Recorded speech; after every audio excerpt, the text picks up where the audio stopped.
عقیدہ رکھنا ہمارے لیے ضروری ہے، یعنی ہمارے نبی آخری نبی ہیں، یہ عقیدہ رکھنا ضروری ہے۔ اسی طرح یہ عقیدہ بھی رکھنا ضروری ہے کہ حضور ہمارے سب سے پہلے نبی ہیں، یعنی حضور آدم علیہ السلام سے نبوت کا آغاز ہوا ہے، اولیت نہیں، اولیت میرے مصطفیٰ کی ذات ہے۔ اللہ اکبر کبیرہ۔ اب وہ دن ہے 1,24,000 کا وہ بیش انبیاء اذهبوا الى غیری، جی چلے اذهبوا الى غیری۔ اب حضرت عیسیٰ علیہ نبینا علیہ السلام فرمائیں گے مالک یوم الدین پر آپ نے غور کرنا ہے کہ ہمارے رب کی یہ جو شان ہے کہ سورۃ الفاتحہ ہم پڑھتے ہیں، لیکن آپ ترجمے کے ساتھ جب اسے پڑھیں گے تو آپ کو ایک لطف آئے گا، ایک سرور آئے گا، اور آپ کو مزہ آئے گا کہ ہمارا رب اتنا پاورفل رب ہے، اتنا پاورفل رب ہے کہ کسی کی بھی نہیں چل رہی۔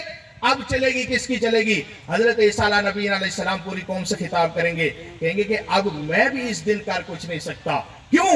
یہ حدیث پاک کے لفظ فرمایا اللہ جل شانہ وحدہ لا شریک ذات کی صفت جباریت کا جو ظہور ہے آج اس قدر شدید ہوا ہے، نہ اس سے پہلے کبھی ہوگا نہ بعد میں کبھی ہوگا۔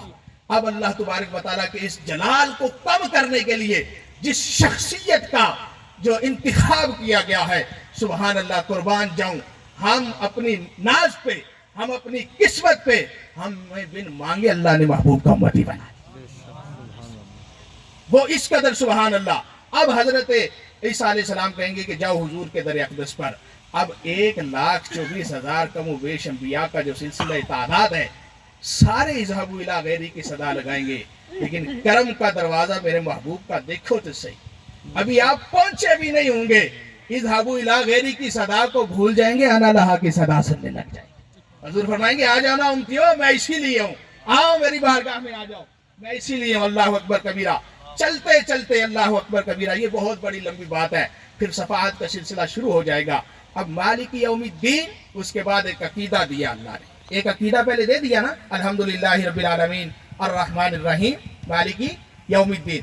آگے ایک جملہ دیا، فرمایا ایاک نعبد و ایاک نستعین، اے اللہ ہم تیری ہی عبادت کرتے ہیں اور تجھ سے ہی مدد مانگتے ہیں۔ شاہ جی قبلہ، پتہ چلا کہ عمل سے پہلے عقیدہ ضروری ہے، عمل سے پہلے عقیدہ ضروری ہے۔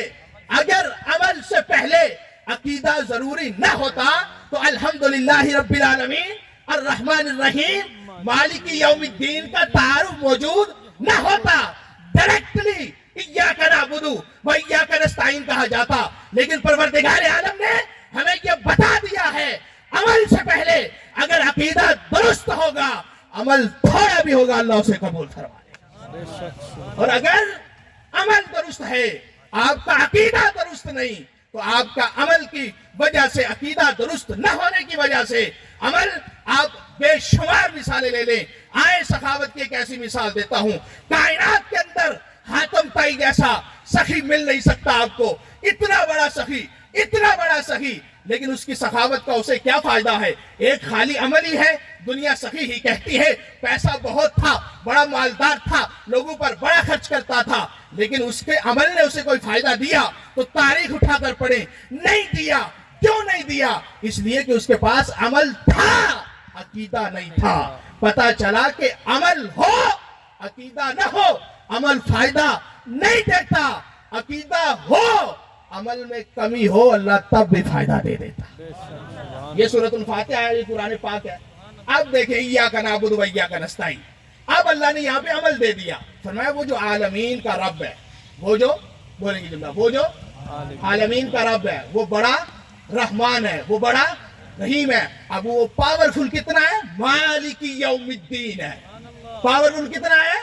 مالک یوم الدین ہے۔ فرمایا اب جب مالک یوم الدین اتنا بڑا پاورفل ہے، اب کائنات والو سن لو کہ جو اتنی بڑی شانیں رکھتا ہے، اتنا بڑا مقام رکھتا ہے، اتنی بڑی رفعتیں رکھتا ہے، اتنے بڑے بلند و بالا مقام پر فائز ہے، اب تقاضا یہی ہے ایاک نعبد و ایاک نستعین، اب تقاضا یہی ہے، عبادت کرنی ہے آپ کی پیشانی جھکنی چاہیے تو آپ کے بنائے ہوئے بتوں کے سامنے، آپ کے ہاتھ کے تیار کرتے ہوئے بتوں کے سامنے نہیں جھکنی چاہیے۔